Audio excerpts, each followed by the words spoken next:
I placed an iron nail in my mouth, and somehow it became stuck in my throat. Then, to everyone's amazement, I coughed up an egg. Then, another. The crowd was stunned and started throwing coins at me. For the first time, a simple trick earned enough money to support my mother and me for an entire month. I rushed home and performed another trick, pulling silver coins from my mother's hair and clothes. I promised her that one day, I'd turn those silver coins into gold. But as I grew older, street magic wasn't enough. I wanted bigger crowds and more dangerous tricks.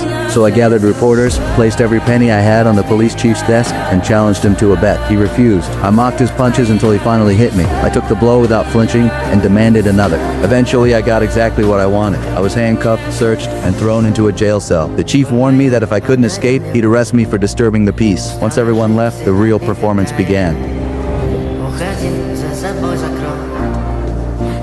My escape landed me on the front pages and made me famous, but I quickly learned that every performance had to be more impressive than the last, so I challenged the chief again. This time, I was stripped, shackled, carried into the cell, and gagged to prevent anyone from helping me. The warden was so confident that he even posed for a photograph with me.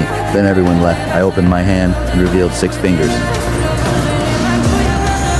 Minutes later, the warden returned. I was gone. Only the chains remained. That escape made me a national sensation, and people began calling me the Handcuffed King. But simple jailbreaks were no longer enough. I wanted to perform something that could actually kill me. Jim designed a water torture cell, where I would be shackled upside down and lowered into a locked tank filled with water. My first attempt nearly killed me. The mechanism jammed, and I couldn't get out. Jim grabbed an axe and smashed through the glass, barely saving me, but I refused to quit. Soon I returned to the stage for the world's first underwater escape. The audience watched as the seconds turned into minutes.